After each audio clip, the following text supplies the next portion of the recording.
Sering dengar kata bottleneck, tapi kalian tahu gak sih bottleneck itu apa? Kalau masih belum tahu, mari kita bahas.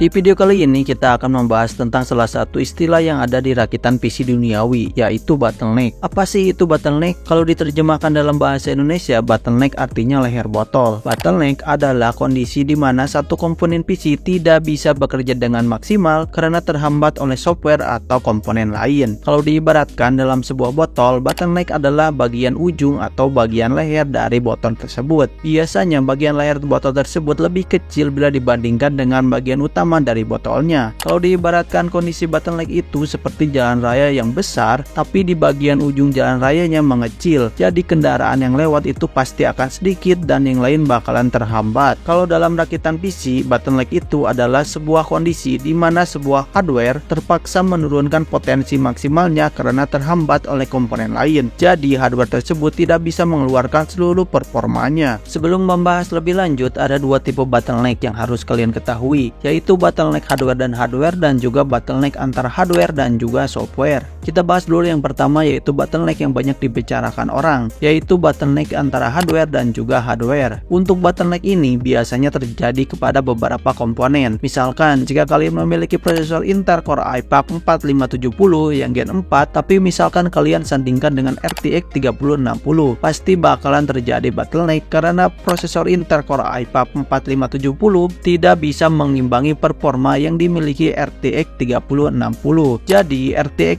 3060 terhambat performanya oleh CPU dan tidak bisa mengeluarkan 100% performanya. Dan itu yang dinamakan dengan bottleneck CPU atau prosesor. Tapi jika kalian memiliki prosesor yang tinggi, misalkan Core i7 12700K, tapi untuk VGA card-nya kalian memakai misalkan GT 1030, itu juga bisa dinamakan bottleneck karena VGA card GT 1030 tidak bisa mengimbangi performa dari Intel Core i7 12700K. Jadi Intel Core i7 12700K terhambat performanya oleh VGA card dan tidak bisa mengeluarkan 100% performanya. Itu yang dinamakan dengan bottleneck VGA card. Ada juga contoh lain. Misalkan kalian memiliki RAM DDR4 yang memiliki kecepatan 3600 MHz, tapi motherboard kalian hanya bisa menjalankan RAM dengan kecepatan maksimalnya berada di angka 3200 MHz. Itu juga bisa dikatakan bottleneck karena kemampuan RAM kalian tidak bisa berjalan dengan maksimal karena terhambat atau terbatasi oleh motherboard yang hanya bisa menjalankan speed RAM di angka 3200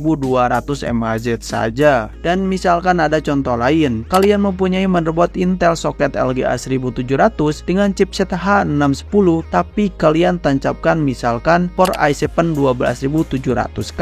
Itu juga termasuk bottleneck. Meskipun bisa-bisa saja dan bakalan nyala PC-nya, tapi performa dari chipset H610 bakalan tidak cukup untuk menghandle prosesor high-end seperti Intel Core i7 12700K yang nantinya VRAM dari motherboard H610 bakalan kepanasan dan juga tidak bisa menyuplaikan daya dengan maksimal. Dan kalau dibiarkan dalam jangka panjang, VRAM motherboard tersebut bakalan hangus terbakar dan bakalan bisa merusak motherboard dan juga prosesor itu sendiri. Yang kedua yaitu bottleneck antara hardware dan juga software. Untuk bottleneck ini cukup mudah dipahami. Misalkan kalian memakai software editing Adobe Premiere Pro versi terbaru, tapi hardware atau komponen kalian masih pakai komponen jadul. Itu juga bisa dikatakan dengan bottleneck karena beberapa fitur terbaru dari software Adobe Premiere Pro tidak bisa berjalan maksimal dengan komponen yang kalian pakai. Selain itu juga PC yang kalian pakai juga bakalan lag banget karena performanya kurang untuk menjalankan software tersebut. Bagaimana kita tahu apakah PC kita terjadi bottleneck atau tidak? Sebenarnya banyak metode untuk mengetahui apakah PC kita mengalami bottleneck atau tidak, tapi biasanya banyak orang menggunakan screen monitoring untuk mengetahuinya. Misalkan seperti menggunakan software MSI Afterburner atau software monitoring lainnya. Untuk cara mengetahuinya, kalian cukup melihat performa dari CPU dan VGA card-nya. Apakah berjalan dengan performa yang setara atau tidak? Misalkan seperti ini, CPU kalian bekerja 80%, dan juga PGA card berjalan 80%. Kalau seperti itu tidak terjadi bottleneck karena CPU dan PGA card sama-sama mengeluarkan performa yang seimbang, tidak ada yang terbatasi atau terlimitasi. Tapi misalkan CPU kalian berjalan 100%, tapi PGA card kalian berjalan misalkan 65% saja, baru ini terjadi bottleneck karena CPU bekerja keras mengeluarkan seluruh performa, tapi PGA card santai-santai saja dapat mengimbangi performa CPU tanpa harus mengeluarkan seluruh performa dari PGA card. Dalam kasus ini yang terbatasi atau terlimitasi adalah PGA card. Ini baru yang dinamakan dengan bottleneck CPU atau prosesor. Tapi misalkan sebaliknya, PGA card bekerja 100% tapi CPU bekerja 65% saja. Ini juga termasuk bottleneck karena PGA card bekerja keras mengeluarkan seluruh performa tapi CPU santai-santai saja dan dapat mengimbangi performa PGA card tanpa harus mengeluarkan seluruh performa dari CPU tersebut. Dalam kasus ini yang terbatasi adalah CPU. Ini yang dinamakan dengan bottleneck PGA card. Metode selanjutnya untuk mengetahui apakah bottleneck atau tidak, kalian bisa cek melalui website yang bernama bottleneck calculator. Kalian bisa langsung memasukkan prosesor yang kalian pakai apa, PGA card yang kalian pakai apa, dan juga tujuan PC-nya dipakai untuk apa. Kemudian kalian tekan tombol merah, nanti hasilnya bakalan langsung muncul dan ada beberapa persen kemungkinan bottlenecknya. Untuk membaca apakah PC kalian mengalami bottleneck atau tidak, kalian bisa melihat dari persentasenya. Kalau semakin besar angka persentasenya, maka semakin besar kemungkinan kalian bakalan mengalami bottleneck. Tapi sebaliknya, kalau misalkan angka persentasenya kecil, kemungkinan PC kalian terjadi bottleneck juga bakalan sangat kecil. Kalau sudah ketahuan bottleneck, bagaimana cara kita mengatasinya? Caranya cukup gampang. Kalian bisa membuat CPU dan PGA card kalian memiliki performa yang sama dengan cara mengupgrade atau mendowngrade. Biasanya kebanyakan orang lebih memilih untuk mengupgrade komponen PC daripada harus mendowngrade komponen PC mereka. Jadi penting gak sih kita memperhatikan bottleneck? Jawabannya penting dan gak penting karena kembali lagi kebutuhan kalian menggunakan PC untuk apa. Kalau misalkan kalian seorang gamer atau editor yang mengejar performa maksimal dari sebuah komponen PC, jawabannya tentu saja penting karena bakal sangat berpengaruh. Tapi misalkan kalian seorang programmer yang hanya memerlukan kecepatan dari CPU dan kalian pun menggunakan Intel Core i7 12700K